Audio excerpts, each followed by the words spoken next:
able to have those presented to you. I hope you will display them with pride, with honor, and with a humbleness that I know you will carry with you every single day that you serve the people of this country. May God bless you all.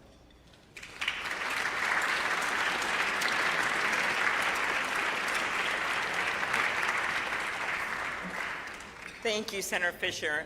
Now, on behalf of the Joint Congressional Committee on Inaugural Ceremonies, I'd like to present the President and Mrs. Trump and the Vice President and Mrs. Vance with these crystal Lenox vases. See them over here? For the 10th consecutive inauguration, Lenox has provided the official inaugural gift. The hand-cut etched vases display the White House for the President and the U.S. Capitol for the Vice President, because I know that he is going to enjoy not only being the Vice President, but also, as Senator Thune and Schumer know, the President of the United States Senate, and there's no better job than that.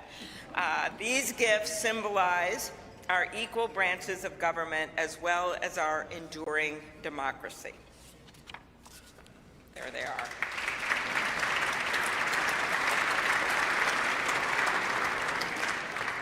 I will now invite Speaker of the House, Mike Johnson of Louisiana, to give the toast to the Vice President.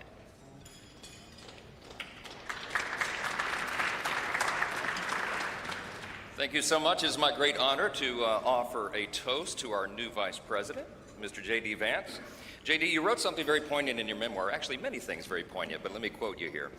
What separates the successful from the unsuccessful are the expectations they had for their own lives. That's really meaningful. That expectation is a powerful thing. We remember the people in our lives who provided that to us. We all need that. Everybody needs hope and encouragement. They need a greater expectation. We need people in our lives who will make us look farther and reach higher.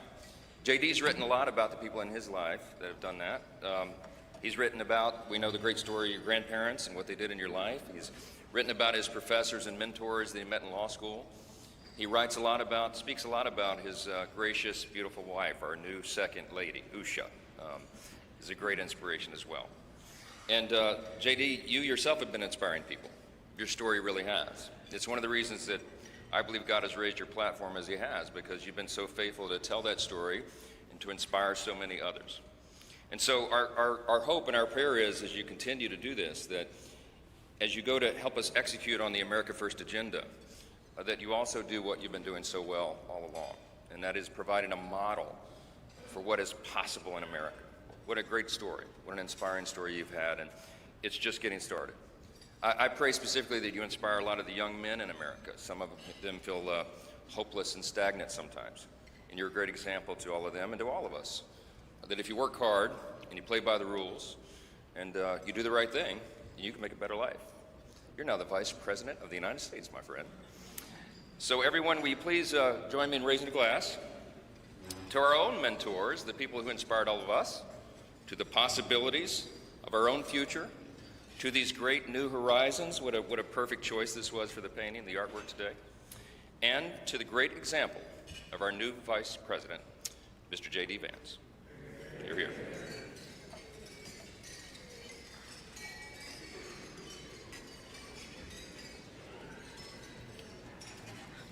Thank you, Speaker Johnson and Vice President Vance. I will now invite my senator next door in the state of South Dakota, Senate Majority Leader John Thune, to give the toast for the President.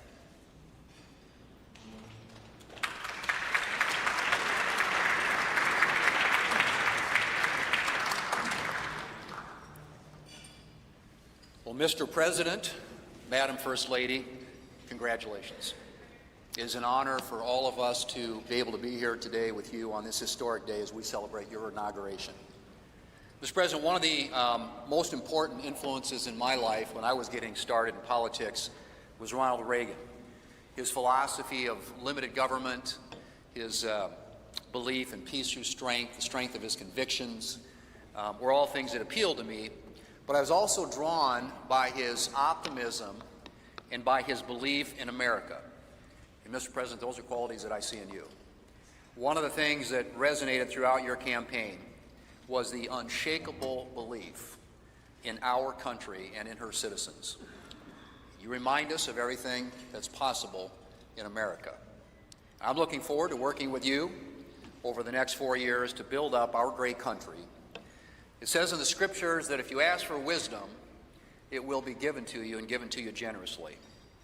And so I pray, and our prayer is, that God will richly bless you in the years ahead and grant you not only strength, but wisdom.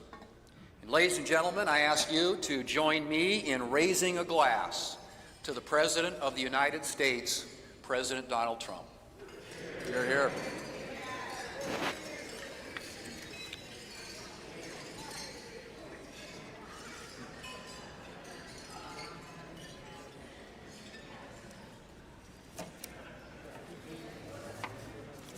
So, this has been a long day with many other things ahead for so many of you. But I want to thank you for attending the 60th inaugural ceremonies. And as we close, we ask that you pick up a gift. All of our guests are going to get a set of commemorative glasses in embossed leather featuring the Great Seal of the United States, which Senator Fisher and I selected together, and maybe Senator McConnell added some bourbon from Kentucky. Just saying.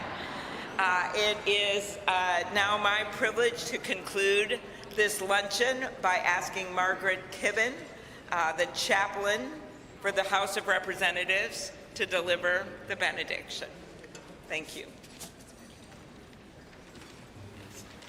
And we know we love this eagle podium. It's pretty good, Mr. President. Ladies and gentlemen, please rise for the benediction.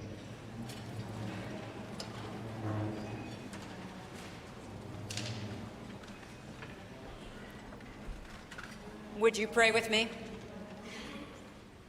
Holy and merciful God, having witnessed another successful moment in the experiment that you have entrusted into the hands, ensure that this mantle of singular responsibility that you have laid upon our President's shoulders remains secure in your will and safeguarded in your keeping. Uphold him as he preserves, protects, and defends the Constitution to the best of his abilities, relying on your divine help. God of power and might, grace and mercy, grant that your spirit of counsel has access to the President's heart to search it, to his mind to examine it, to his will to test it, that his faithfulness would bear witness to your truth. Surround him with angels and advisors who will serve as your agents to guide and guard him. Caution and encourage him to buckle the belt of truth around his waist. Place the breastplate of righteousness over his heart. Fit his feet with readiness, that your gospel of wisdom and justice will shine forth throughout to the one whose voice we follow, to guide all that we do and all that we hope for. Amen. Ladies and gentlemen, please be seated. Please remain at your seats as President Trump, Vice President Vance, the Joint Congressional Committee on Inaugural Ceremonies, and the official party depart National Statuary Hall.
Could be worse than the other way. Right.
So do we have to go down?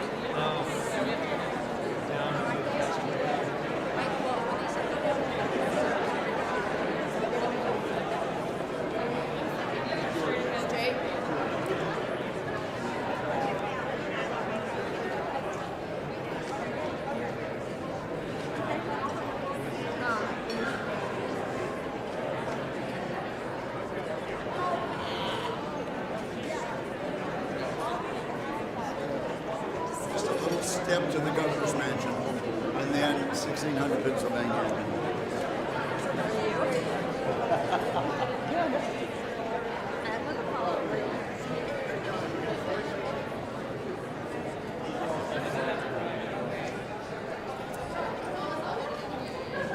But do we have a Sherpa person leading? I'm looking for her. Yeah, for my guy too. Hey, Linda?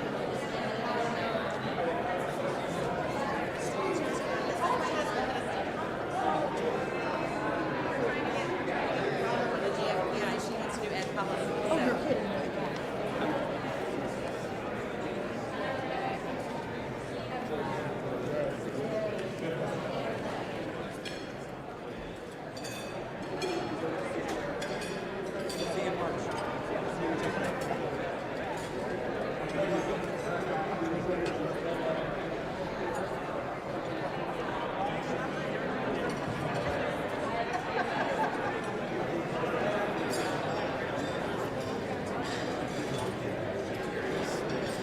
Shuttled to the Village Hotel, and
You too?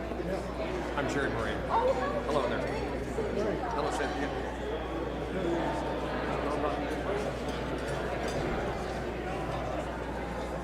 Same spot.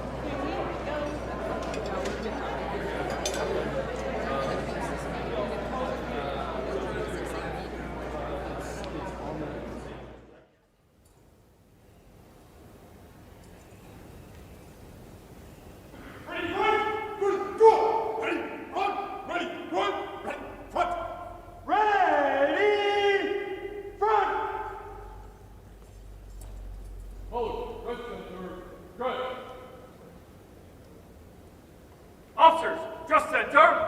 Just! Hold, ready, front. Officers, ready, front. Ceremonial. Ceremonial. At ease. Hold, stand at ease. Attack. Ceremonial. At ease.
Ladies and gentlemen, you're listening to the Army's premier national musical outreach organization, the United States Army Field Band from Fort Meade, Maryland. They are led by Commander and Conductor Lieutenant Colonel Domingo S. Robinson. The U.S. Army Field Band develops positive connections on behalf of the Army, the Department of Defense, and the United States through live music, multimedia performances, television productions, and emergent technologies, traveling thousands of miles annually across our nation and around the streaming events. The Field Band proudly honors our soldiers and veterans while straining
God bless America.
Nuts and bayonets, back to the top.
My name is Dan Taylor, and I'm very honored to be requested by our president to be your parade announcer. And it's great to be here with you. I have to say it is a bit of a different format. Now it's going to be going through these doors into this arena. It is going to get hot in here tonight. So thank you for joining us as we celebrate this historic occasion on behalf of the Trump-Vance Presidential Inaugural Committee. The ceremony's about to begin. We're going to get things underway, so if you're with family and friends, been talking in the halls or whatever, get down to your seats, grab a snack. We're going to get the show on the road.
Americans be our national spirit.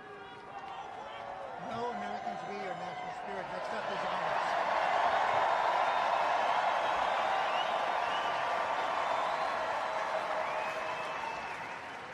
Next up, the Herald will play honors.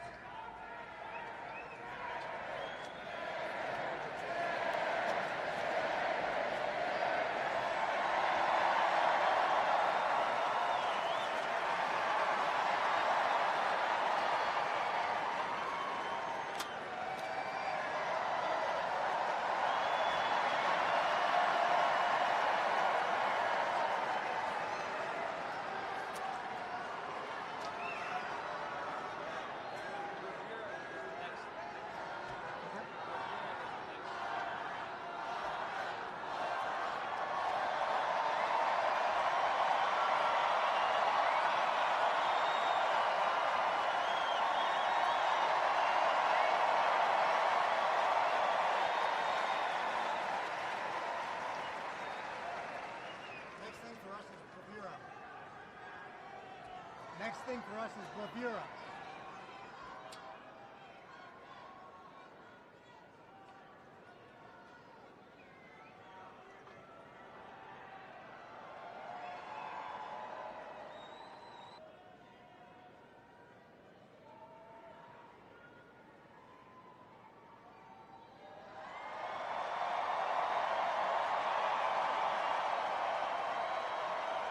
Ladies and gentlemen, we'd like to welcome the official fanfare music group of the President of the United States. Under the direction of Major Aaron Morris, the U.S. Army Band Herald Trumpets performing their fanfare that's actually written for the 47th President of the United States. Listen to this, it's amazing. This is Brass and Glory.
Let's hear it for the folks.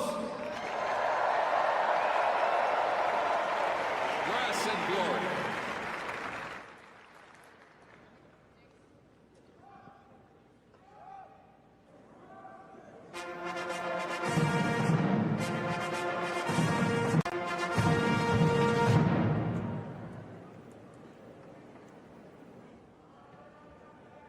Ladies and gentlemen, please welcome the 50th Vice President of the United States of America, Vice President J.D. Vance, accompanied by the Second Lady, Mrs. Usha Vance.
Ladies and gentlemen, please, United States of America, President Donald Trump, accompanied by the First Lady.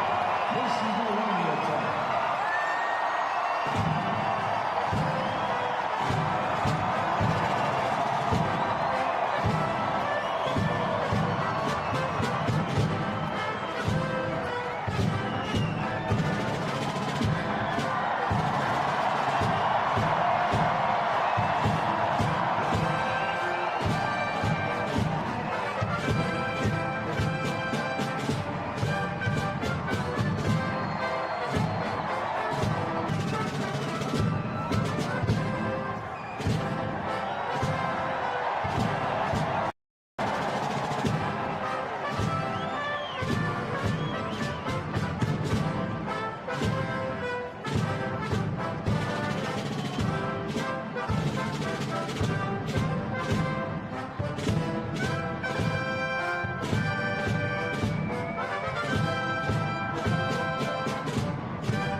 Ladies and gentlemen, we now present a selection of participants for the 2025 Presidential Inaugural Parade.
Representatives of Butler County are here.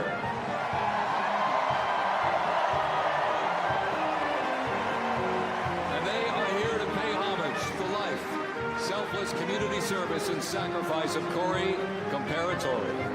Mr. Comparatori, a 10-year U.S. Army Reserve veteran and past fire chief of the Buffalo Township Volunteer Fire Company, who died during the assassination attempt on the life of President Trump in Butler, Pennsylvania, July 13th, 2024. Their formation consists of Pennsylvania State Police, local police, county sheriffs, emergency services unit, EMS, 911 radio dispatch, and hospital personnel, who all heroically stepped into action during the horrific attack.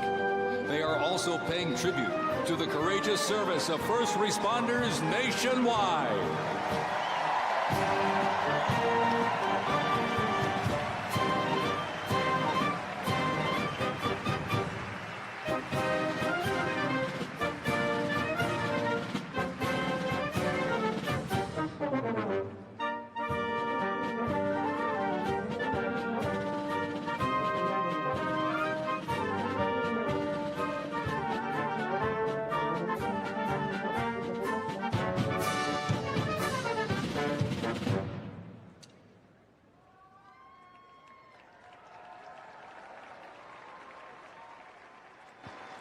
Territory.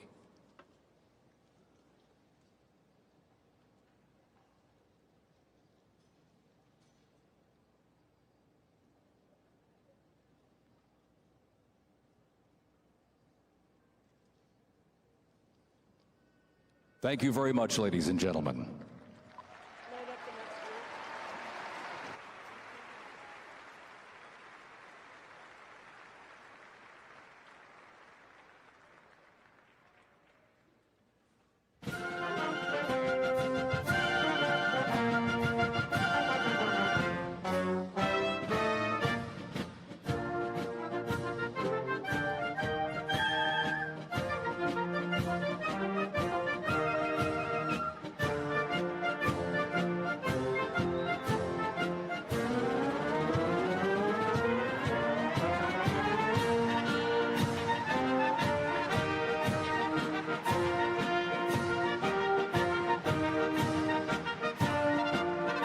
From Cornwall-on-Hudson, New York.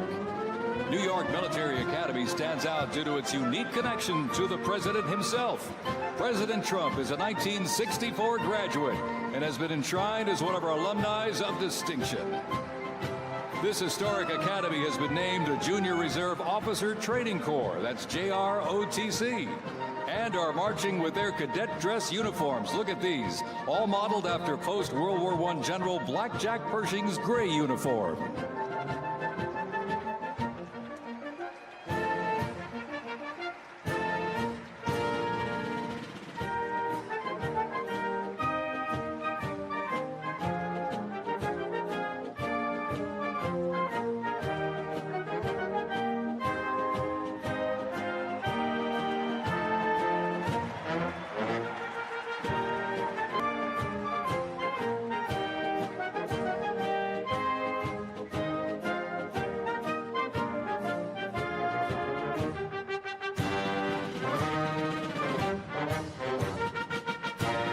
Police and Fire Honor Guard unit representing the town of Palm Beach, Florida. This group consists of police officers and firefighters from the town of Palm Beach, home to some of the most prestigious people in the world, including President Donald J. Trump.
Society Pipes and Drums from New York City. They have performed Germany and Switzerland, and as of this past December, the band has had the distinct honor to perform at the 75th commemoration of the attack on Pearl Harbor in Oahu, Hawaii. The band has also played for hospitalized children, military veterans, as well as the 1980 and 2005 presidential inaugural parades. And His Holiness, the Emerald Society Pipes and Drums, formed way back in 1960. And you know, they are the oldest, largest police pipe band in the United States, comprised of all active and retired police officers of various ranks and assignments. Listen to those bagpipes. Let's hear it for them, folks.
Here's one that hits close to home for our Vice President. We now welcome the Middletown High School Marching Band and cheerleaders. They're traveling all the way from Middletown, Ohio to proudly represent their school, our nation, and outstanding alumni, including our new Vice President of the United States, J.D. Vance.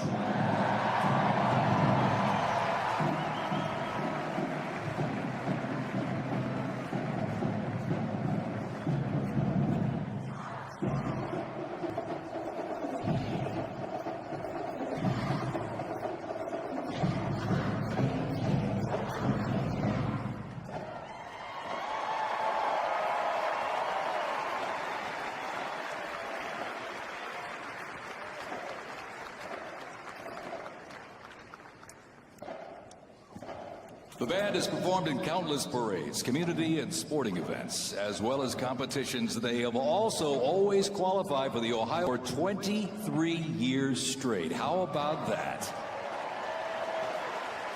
And have earned the highest rating in 18 of those appearances. Woo!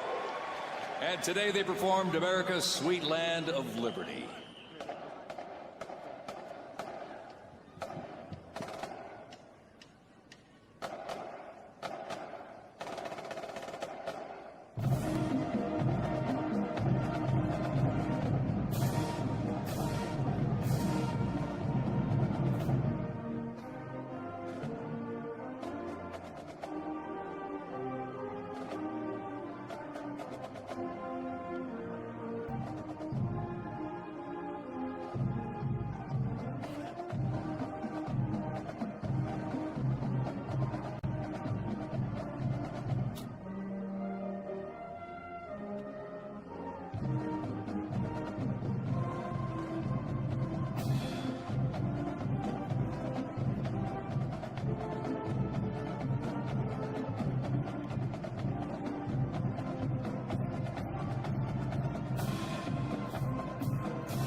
while they cheer here in the arena, let's cheer for him again, folks, from our VP hometown, Middletown High School Marching Band.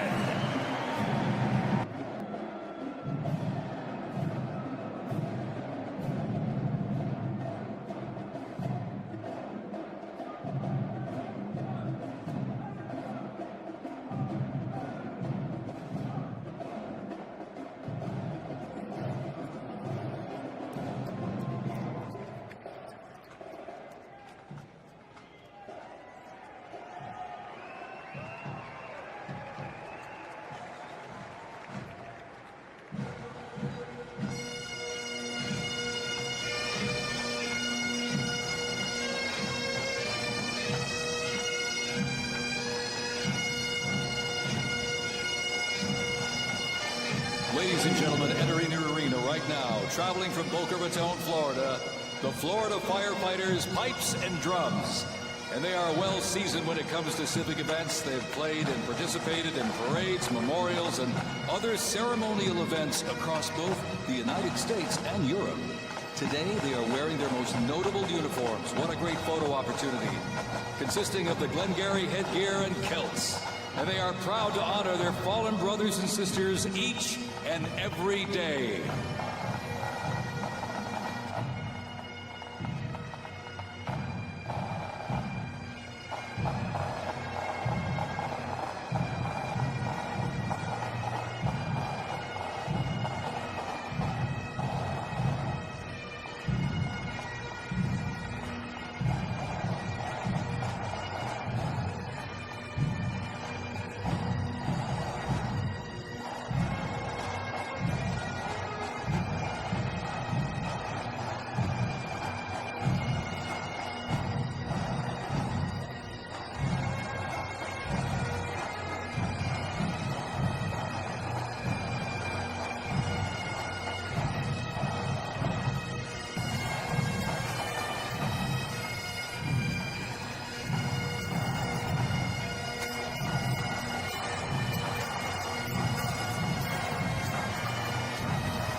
And as the Florida Firefighters Pipes and Drums leave the arena, we keep the rhythm and the drums going. Please welcome the Stewart's Creek High School Marching Band.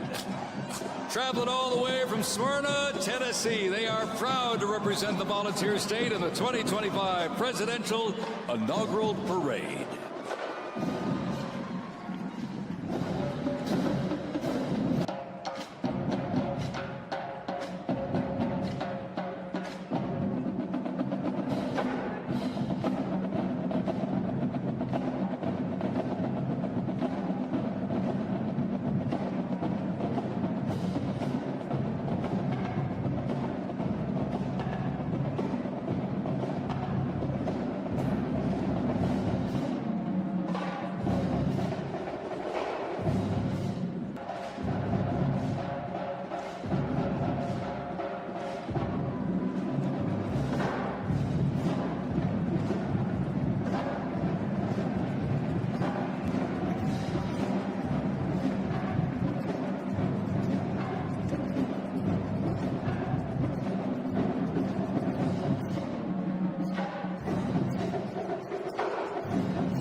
And as the beat of the drums continues, established in 2013, that band has rapidly become one of Tennessee's premier high school music programs. This band has participated in numerous civic events that honor significant moments in our nation's history, like the 75th anniversary of the attack on Pearl Harbor, Captain Jeff Cuss, United States Marine Corps Memorial Dedication, Chicago Thanksgiving Day Parade, and a Lincoln Memorial performance as well. The Stewart's Creek High School Marching Band, everybody! Make them feel welcome here in D.C.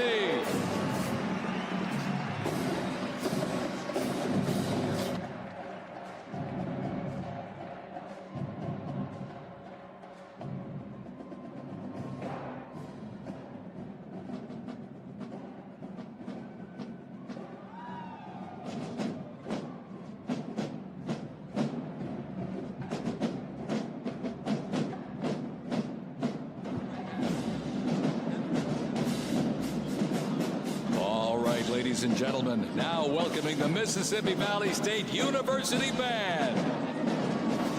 They're traveling all the way from Itabita, Mississippi. Look at this, gang. This is the Mean Green Marching Machine. They are proud to represent historically black colleges and universities at the 60th presidential inauguration.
counting, close to 300 from the Mississippi Valley State University Band.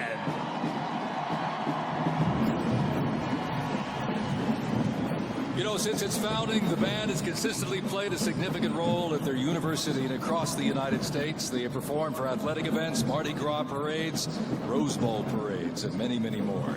The Mississippi Valley State University Band takes great pride in presenting culturally diverse presentations for students, faculty, and the surrounding Mississippi communities. Take a look at that brass out there. Woo! That's just part of the big green marching machine. The Mean Green Marching Machine from Itta, Mississippi, ladies and gentlemen.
Ladies and gentlemen, please welcome our new special envoy to the Middle East, Steve Witkoff.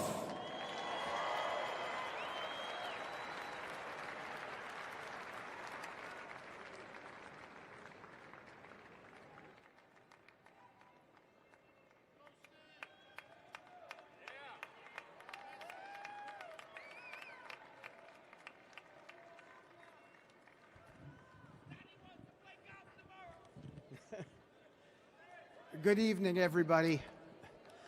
I was appointed by President Trump to be the special envoy for peace in the Middle East.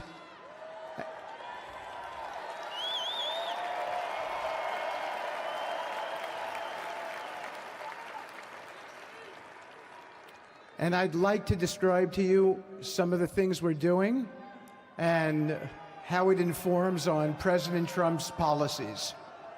First of all, it is an honor to stand before you today as I reflect on the enormity of the role that President Trump has tasked me with. I am constantly reminded of the privilege it is to serve under the leadership of my boss, President Donald J. Trump.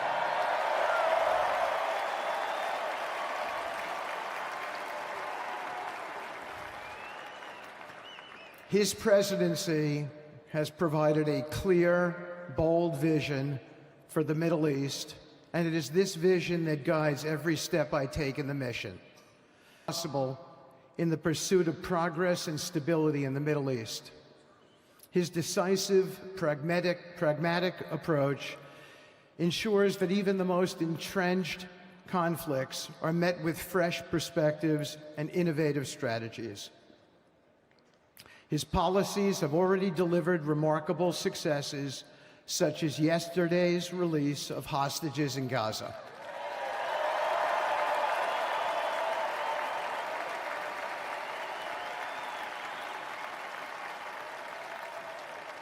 Thank you. This achievement demonstrates the strength of President Trump's leadership and the respect he commands on the global stage. It is yet another example of his ability to deliver results in the most complex and challenging situations. The Abraham Accords, a testament to his vision and determination, have also brought historic progress to the region, transforming old rivalries into new alliances. These agreements are not merely symbolic. They represent a practical roadmap for peace, economic cooperation, and mutual respect across nations. My role, as President Trump has tasked me, is straightforward yet profoundly challenging: to turn his vision into actionable outcomes. He sets the agenda, he lays the framework, and he inspires people like me into bold action. My responsibility is to implement his vision, engaging with leaders across the region to find pathways towards sustainable peace and stability. And let me tell you, having Donald Trump as a boss makes this task not only possible, but far more effective.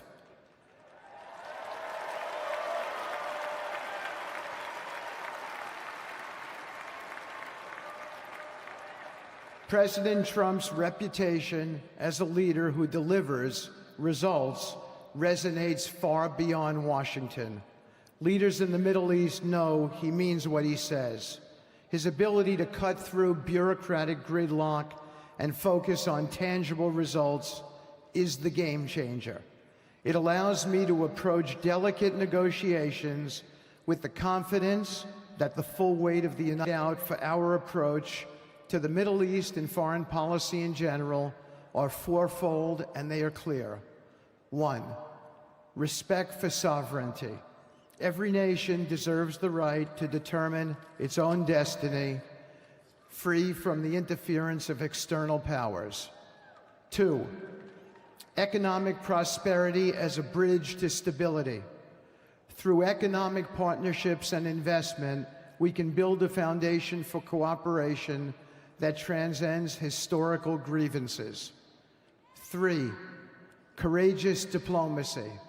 Real progress requires difficult conversations and bold decisions, and it is through these that trust is built and maintained.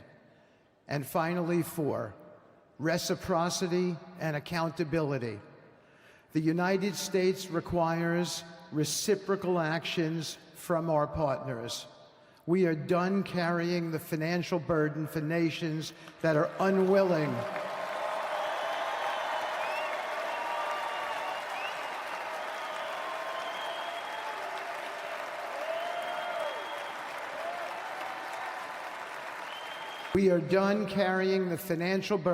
for nations that are unwilling to fund their own progress. The days of blank checks are over.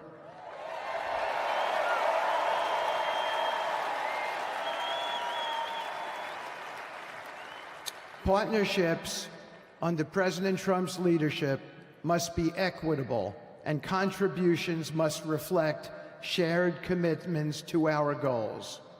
In my work, I've seen firsthand transcends politics and speaks to the shared humanity of all people in a region. Leaders across the Middle East recognized that this Trump administration is serious about results, not symbolic gestures, but real, meaningful progress that improves lives. Thank you.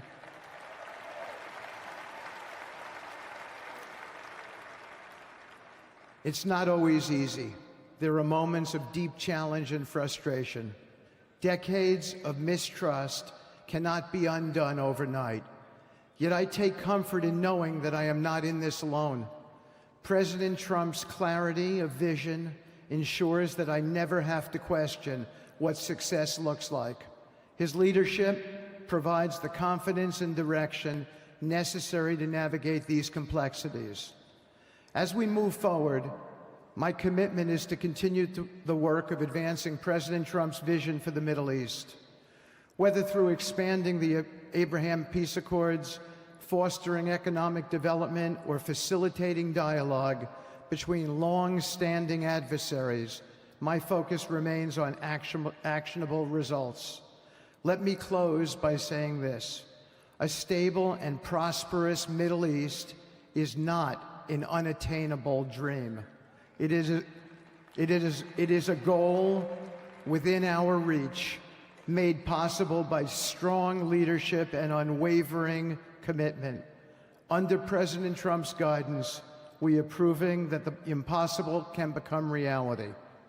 Thank you, but I have one more thing to say. We have some special people for me to introduce you to tonight. President Trump has been talking to them as well. They are the families of hostages from Israel who have been in Gaza for the last year and a half. There are many of them here today. Several of the families have lost children and loved ones, and they're here because they're part of an effort to retrieve their bodies so they can be buried in a proper way. Several have children who are still in captivity. There is an American family here whose loved one is scheduled to come out in 14 days, and they're going to be meeting the president tonight. So let's give them all some love and a big hand. Come on up.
And now, I get to introduce my dear friend and the President of the United States, Donald J. Trump.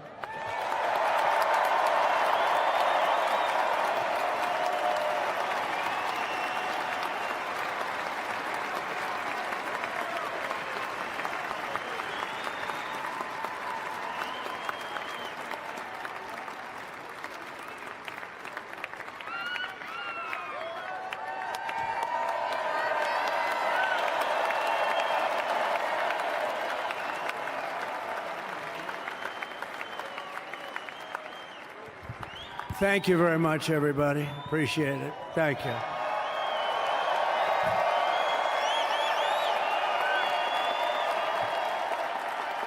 So now the work begins. We won, but now the work begins. We have to bring them home.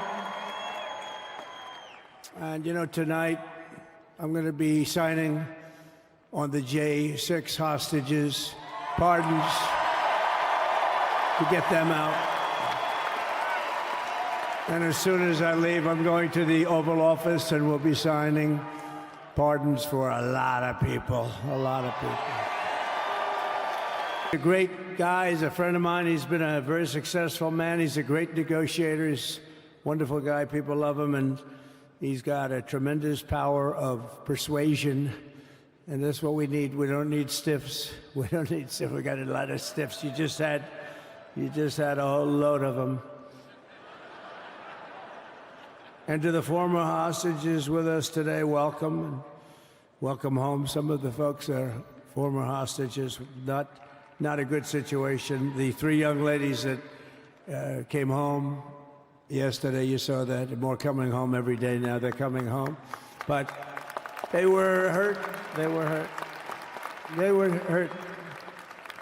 One had her head blown off, fingers on her hand, and her hand indeed was blown off.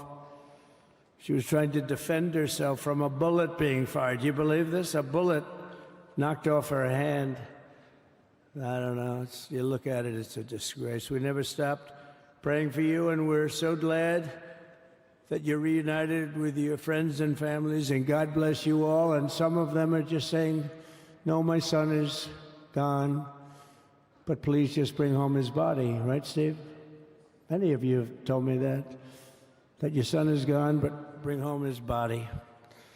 It should have never happened. 3 years, it's ridiculous. Should have never happened. Wouldn't have happened. I also want to express my tremendous gratitude to the hundreds of thousands of proud American patriots who came from all across the country to join us in this celebration. It's a celebration of a big win.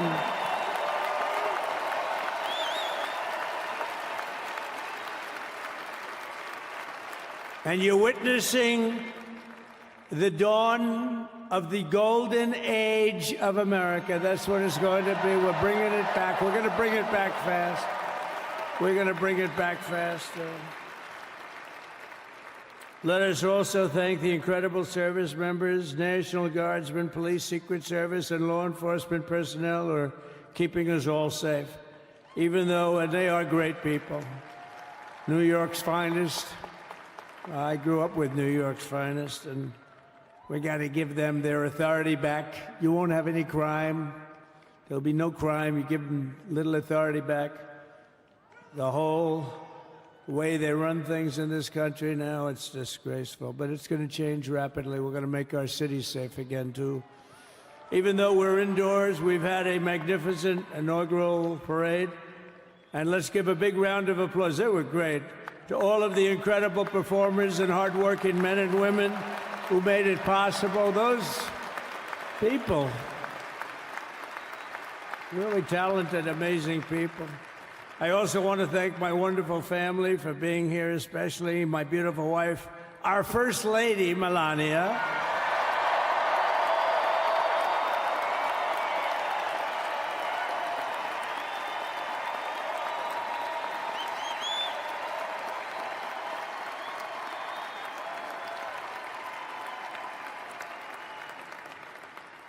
They love our First Lady. And also, J.D. How good has J.D. been? And his beautiful wife, Usha. How good is J.B.? J.D. has been great. He's another good negotiator, Steve. He's a great negotiator, too. We need negotiators in this country. But so many of the people on the stage behind, not only family members, as an example, Lara Trump, the wife of Eric. She was the head of the Republican Party, along with my friend Michael. Stand up, the two of you. What a job. What a job they did. They worked so hard. They knew they'd be rigging, but they said, we're going to make it too big to rig, and we did. We made it too big to rig. We won every swing state by a lot. We won the popular vote by millions and millions of votes. We won the whole ball of wax. And now we're going to go and bring your costs down, your prices down, and make our country safe. So thank you very much, Michael. Thank you very much. What a job you've done, Michael. I'm never moving you, you know. He was thinking about getting a nice job in the administration. I said, no, I'm leaving you right where you are. You've done a very good job. We're not moving you, Michael. I'm sorry. Anyway, thank you very much. Appreciate it. Appreciate it very much. Right here with us also in the arena, I'm about to sign some very important executive orders of our new administration. Hey, Don, will you stand up, please? Don is another one. How about Don? This guy.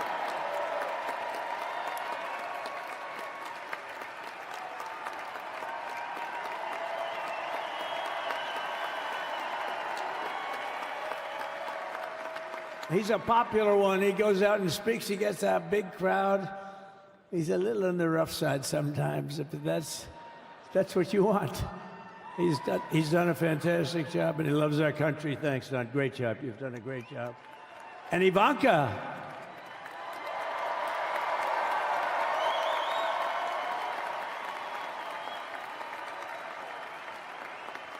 And you know, Jared negotiated the Abraham Accords, which are it's the biggest deal made in the Middle East in many, many years, and it's really something. Jared, stand up, Jared. The Abraham Accords.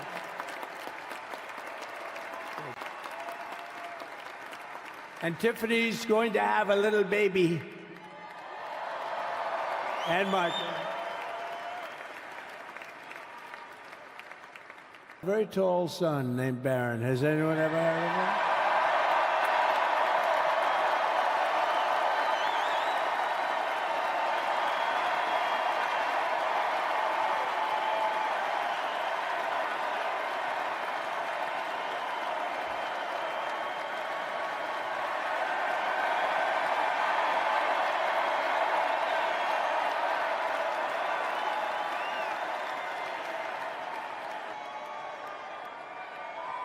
Thank you.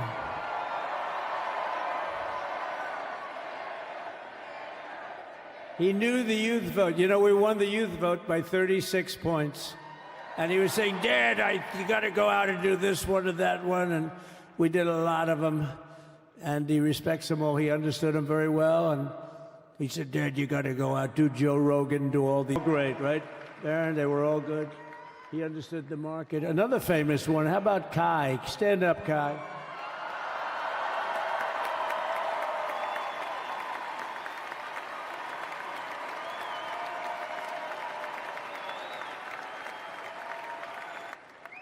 Is there? Stand up, Byron. Stand up. What a future this one has. What a future.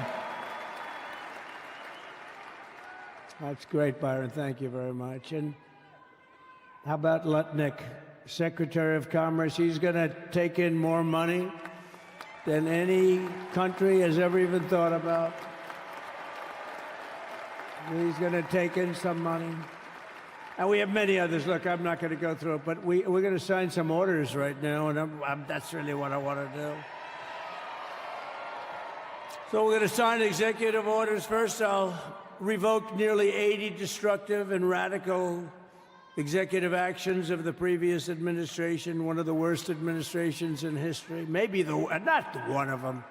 the worst. Anybody that would allow millions of people to pour through our borders from jails, prisons, mental institutions, insane asylums, gang members to be taken off the streets of Venezuela and deposited in our country, and many, not just Venezuela. You know, crime in Venezuela is down 74% because they took their criminals and gave them to us through an open border policy of the previous administration. All over the world, they're emptying their prisons into our country. They're emptying their mental institutions into our country. It stops as of 1 o'clock this afternoon, okay? It stops.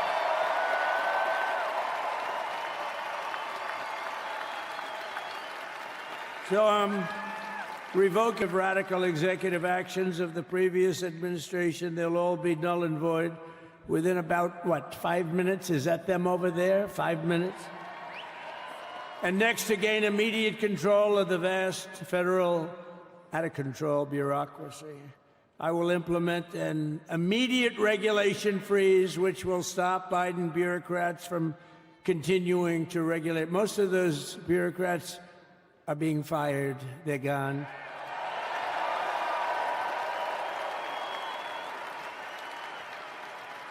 Should be all of them, but some sneak through, but we have to live with a couple, I guess. I'll also issue a temporary hiring freeze to ensure that we're American public, and we will pause the hiring of any new IRS agents. We will also require that federal workers must return to the office in person. And we're going to take the 88,000 people that they hired to go after you with guns. By the way, they're allowed to use guns and harass you like they were so many other people. Remember this. Okay, remember? Do you remember a little statement about tips? Does anybody remember that little statement? I think we won Nevada because of that statement. But they went out and harassed you over the tips. In other words, we are restoring control of our government to the people. We're going to take those 88,000. Let's see if they'd like to work on the border, because that's where we want them, really.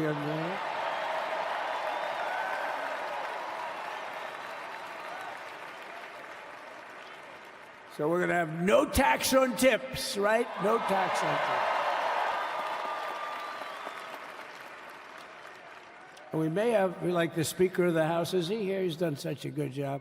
Is Mike here? He's around here someplace. I saw him just a little while ago. Hello, fellas. Look at you guys.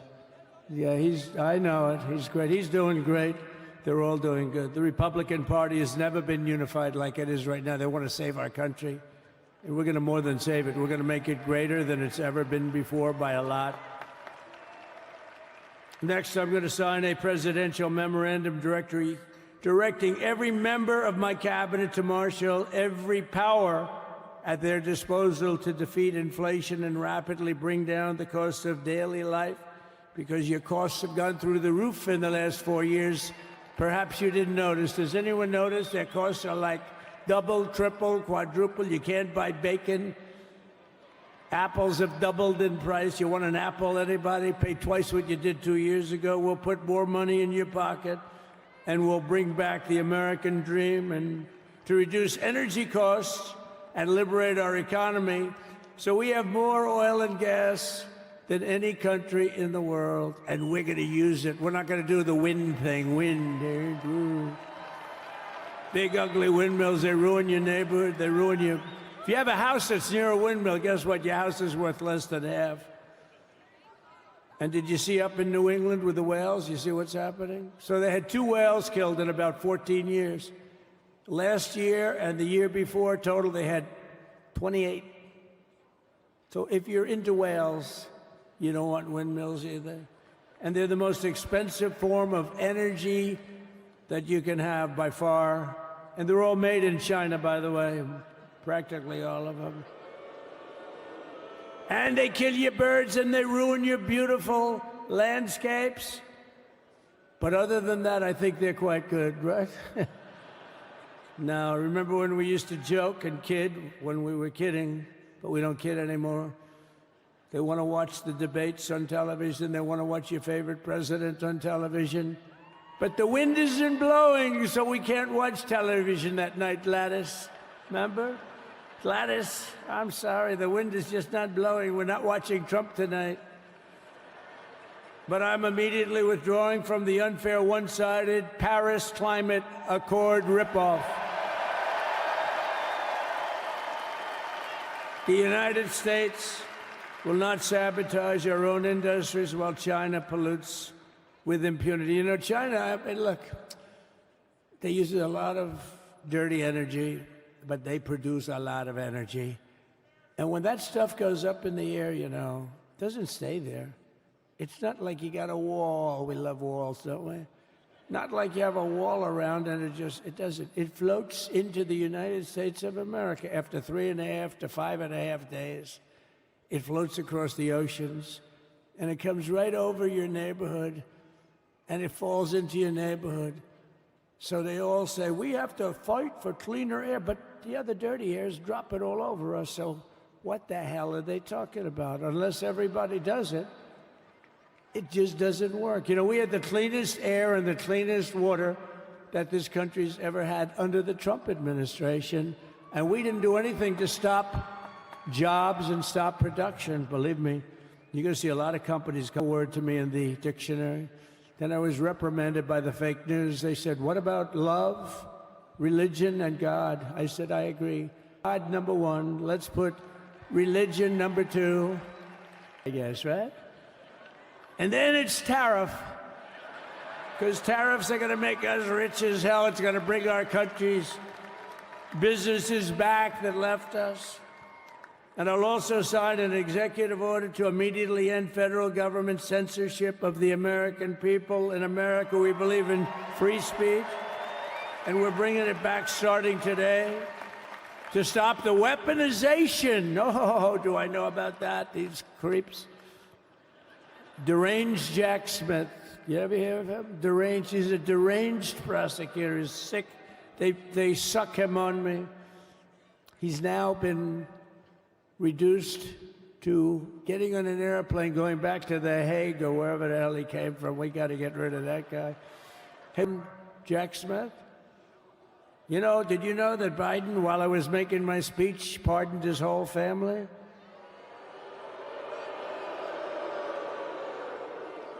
The brother, the whole deal was pardoned. Can you imagine that? While I was making my speech. Did everybody hear my speech? Did you like my speech?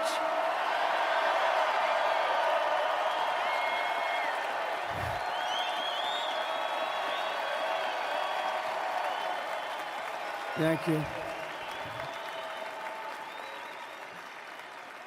I mean, the only thing wrong with it is I had a lot of tough things to say, and I have some great people that work for me. Sir, this is such a great speech. It's so unifying. Don't talk about Biden with his pardons of his family. We want a unified country. They said, don't talk about the J6 hostages that you're going to be releasing today. Sir, don't put that in your speech, please. I said, but I want to put it in my speech. I said, sir, it won't be unified like it is. It's so beautiful the way it is. And it is getting great reviews. You know, if I put things like that in, I'll get terrible reviews. One little paragraph that's a little bit wrong, the fake news goes crazy, right? So I said, all right, I won't put it in my speech, but you know what? I'm speaking in front of a hell of a lot of people at a place called Capital One Arena, and I'll talk about it there. So we're going to be going over the beautiful Oval Office, one of the great offices in history. Even if it wasn't beautiful, it's the Oval Office, but it is beautiful. And we love the Oval Office. It all starts with the wars start and end there. Everything starts and ends at the Oval Office. We love it. But we're going to go to the Oval Office. We're going to sign. We're going to release our great hostages that didn't do, for the most part, they didn't do stuff wrong. You take a look at what went on. And look what happens in other parts of the country. In Portland, where they kill people, they destroy the city. Nothing happens to them. In Seattle, where they took over a big chunk of the city, nothing happened. Minneapolis, where they burned down the city, nothing happened. Essentially, nothing happened. All they want to do is go after the J6 hostages. A 76-year-old grandmother was arrested the other day because she was looking, I think because she was looking at the Capitol or something like that. No, we're not going to put up with that crap anymore.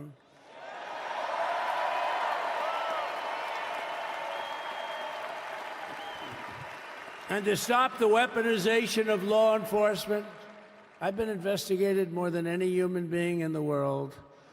I believe I have the all-time record. Every day a subpoena. Every single day would get subpoenas. I was more than any person. Alphonse Capone, remember I used to talk about it? Now, Alphonse Capone, Scarface, investigated about 1/100th what Trump was investigating. My father's looking down at me, my mother, how the hell did this happen? You know what it is? They investigated their political opponent, the opponent of Biden, and then ultimately Kamala. Has anyone ever heard of Kamala?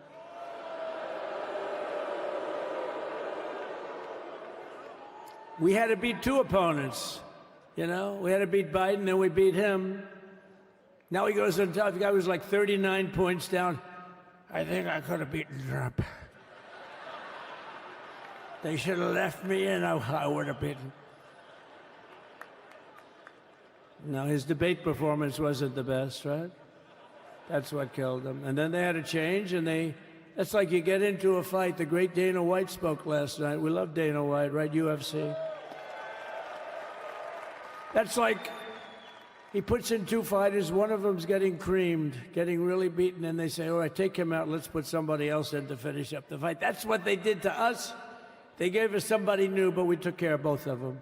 So we beat actually two opponents. But to stop the weaponization of law enforcement and our government, I will also sign an order directing every federal agency to preserve all records pertaining to political persecutions under the last administration, of which there were many, and beginning the process of exposing any and all abuses of power, even though he's pardoned many of these people. Can you believe it? He's pardoned them. You know why he did it while I was speaking? Because that way I couldn't speak about it. I was speaking. I didn't know he did it. I finished my speech, and they said, sir, he pardoned his whole family. I said, ooh, can I go back out there and talk about it? Somehow that wouldn't be very... But we have plenty of time to talk about it, and we will. We're doing all of this on our very first day in office. You know, don't forget, we've been in this position, really, where we won the primaries in record time. We were the fastest win of a primary ever in political history, which is a very nice thing. It's nice to know. Well, the second election was rigged, so we knew we were doing well. And if it wasn't, you know what? If it wasn't, I would have never run. But this third one was just a monster. Boy, was that a big one, huh? That was a big one. On the second one, we got like 10 or 12 million votes more than the first one. How about that? We did great on the first one. We did much better on the second one. But bad did we do well on the third one. So we're gonna have some fun. It's very simple. We're gonna make our country great. We're gonna make our country great again. We're gonna make America great again. How good a name is MAGA, though, right? You know? I was going to say, keep America great, but unfortunately it wasn't great. Can't say keep it great. It will be great again, but CAG, keep America great, CAG, I don't think it's ever going to replace MAGA. Does anybody like CAG? I don't think so. It's never replacing MAGA. Nothing will ever replace MAGA. MAGA was the most successful political operation, political movement in the history of our country, maybe in the history of the world. Let's see what happens, because we're not finished yet. We're not finished yet. We got a long way to go. But we're doing this on the very first day in office, and in just a few moments, I'm not only signing the release of the J6 hostages, I'm signing other things that you're going to love. Oh, you're going to be happy reading newspapers tomorrow and the next day and the next day and the next day. So I just want to thank, I mean, look at this place. It's full to the rafters. You don't have any. Look at those people up there. You don't have any empty seats. And by the way, the Capital One owners, they are so good. We got to root for their teams because they have been so great to MAGA, to us. And I just want to thank Ted and everybody. You guys have been fantastic. And the ice hockey team's doing great. Ovechkin's pretty good, right? They're doing great. So I want to thank them, Capital One arena owners. They have been absolutely fantastic. And thank you once again to everyone. And I can only tell you, you're going to be very happy. You're going to watch a lot of good things happen. We got to stop some wars that are happening and going on. Some stupid things are happening. The war with Ukraine would have never happened, and it has. As you know, Israel would have never been hit on October 7th, and none of you would be up here. None of you would even know anything about this tragedy that you're going through right now. But Iran was broke. Anybody that bought oil from Iran, they couldn't do any business with us. You're not going to do business with America. China passed. Everybody passed. They were broke. They didn't have money for Hamas. They didn't have money for Hezbollah. And your sons would be alive, and they certainly wouldn't be incarcerated like they are. It's a shame, but we're getting a lot of people out in a short period of time. So I'm going to go right over to here, and I'm going to sign in front of you. Is that okay? Good.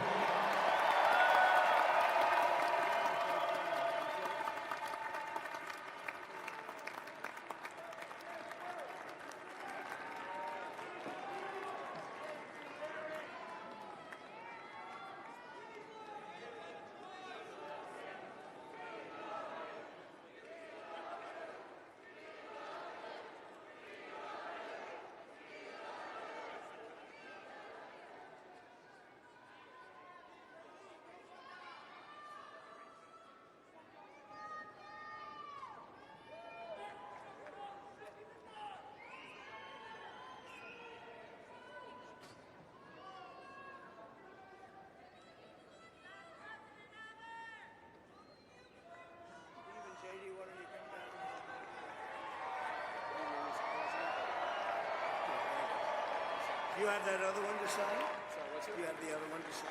We don't have it over here yet, sir. We'll have it for you back at the over. The first is the rescissions of 78 Biden-era EOs and presidential memoranda. You want to call it out? You want to say it?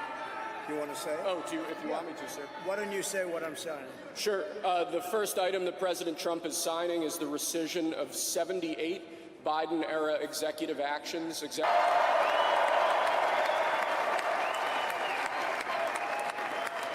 Thank you, sir.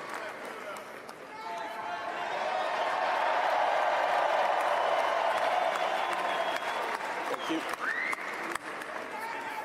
The second item, President Trump, is a regulatory freeze, as you announced in your speech, preventing bureaucrats from issuing any more regulations until we have full control of this, the government and this administration.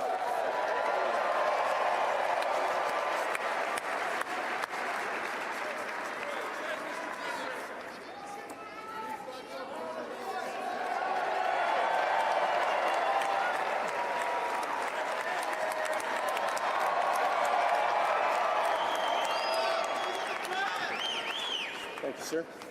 Sir, can I have a pen? The next item, sir, is a freeze on all federal hiring, excepting the military and a number of other excluded categories, again, until full control of the government is achieved and we understand the objectives of government going forward.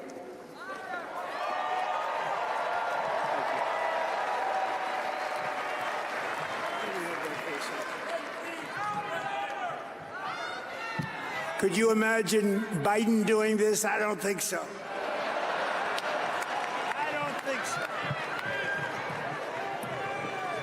Sir, the next item, as you announced in your speech, is a requirement that federal workers return to full-time in-person work immediately.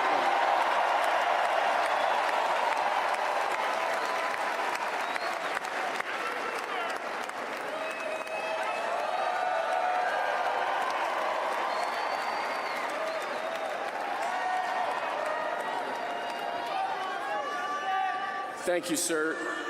Next, we have a directive to every department and agency in the federal government to address the cost of living crisis that has cost Americans so dearly.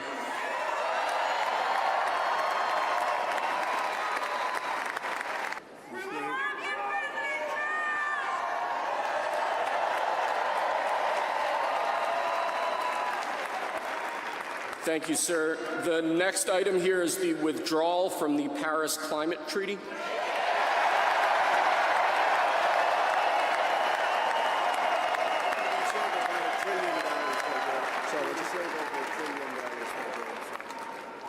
Yes, sir.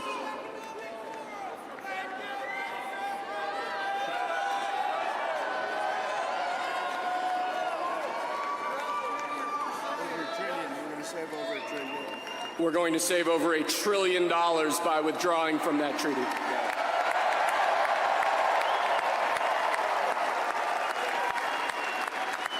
And the next item, sir, is a letter that will be transmitted to the United Nations explaining that we are withdrawing from the Paris Climate Treaty.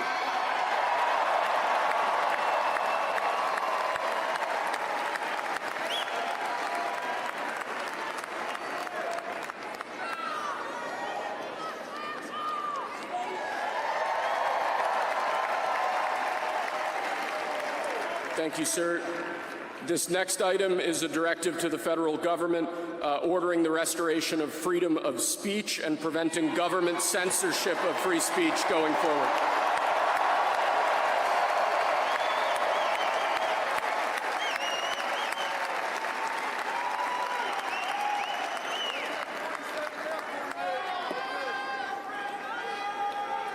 And lastly, sir, before we go back to the Oval Office to sign a large number of series of the previous administration, as we've seen.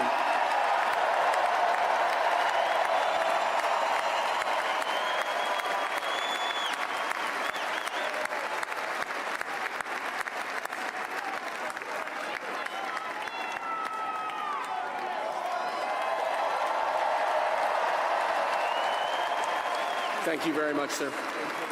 Appreciate it.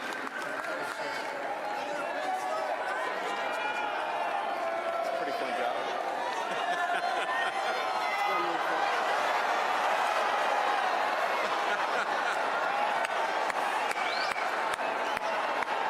I'm gonna hightail it.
phone.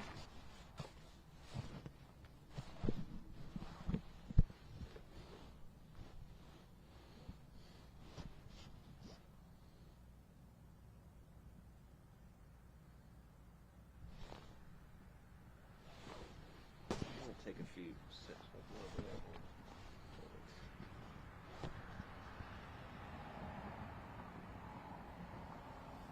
Wonderful.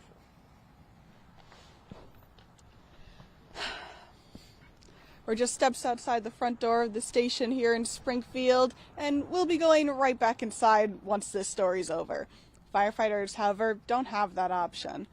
From snow-covered hydrants to freezing temperatures, the Springfield Fire Department prepares for the worst. Let's mic check. Oh, they did the mic check while I was walking. Yapping. Yep. Walk in the top. We're just steps outside the front door in our Springfield station, and we'll be going right back inside once the story's over. We're just steps outside the front door of the station here in Springfield, and we'll be going right back inside once the story's over. Cool.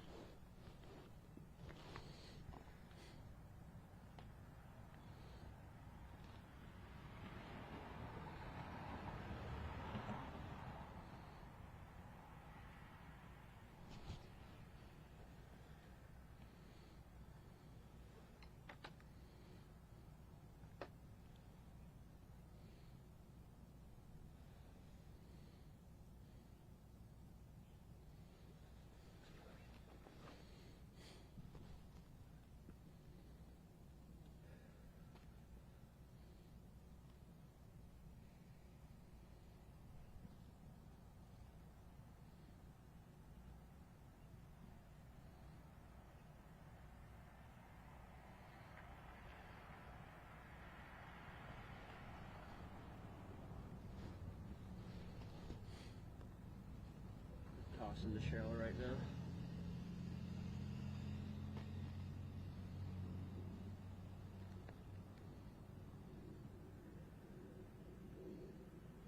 Okay, I just got the we're in show message. We probably have like 30 seconds. Never mind, we got 2 minutes. Doing okay? Mm-hmm.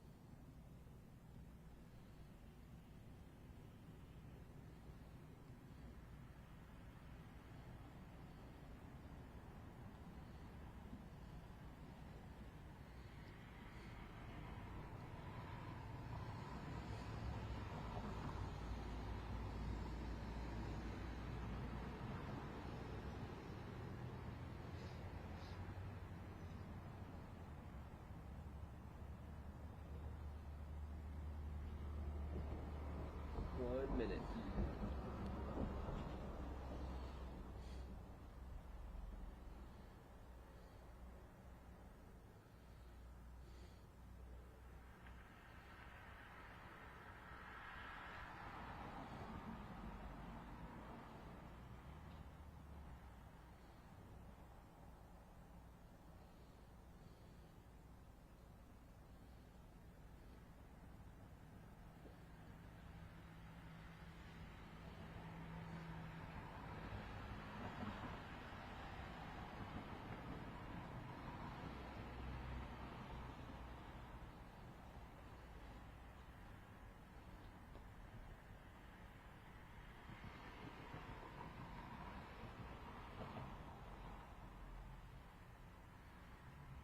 Stand by for toss.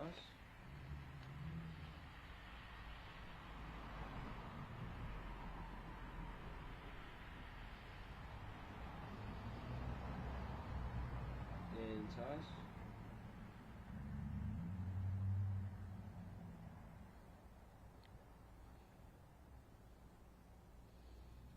We're just steps outside the front door of the station in Springfield, and we'll be going right back inside once this story's over. Firefighters, however, don't have that option. From snow-covered hydrants to freezing temperatures. In package 115. Still doing okay?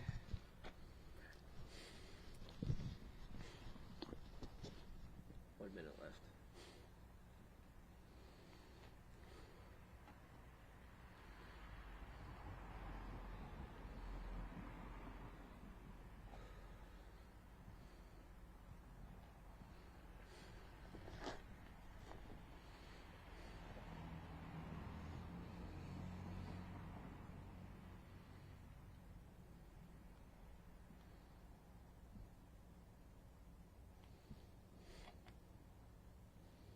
Left.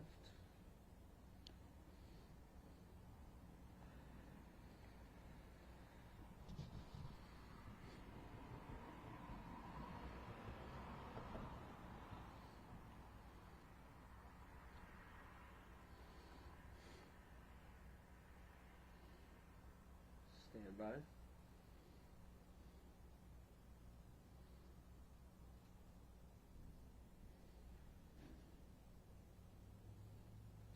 Red Cross says they've responded to 7 home fires across central Illinois just this past week. Live in Springfield, I'm Emily Jordan. Back to you. Alright,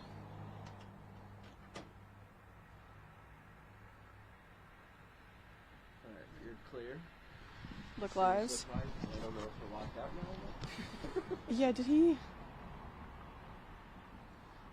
Like, we clearly work with the station, my guy. Oh my god. Okay. Okay. Whenever you're ready. We're just steps outside the front door of the station here in Springfield, and we'll be going right back inside once the story's over. Firefighters, however, don't have that option. From snow-covered hydrants to freezing temperatures, the Springfield Fire Department prepares for the worst. Red Cross says they've responded to 7 home fires across central Illinois just this past week. Reporting from Springfield, I'm Emily Jordan. Back to you.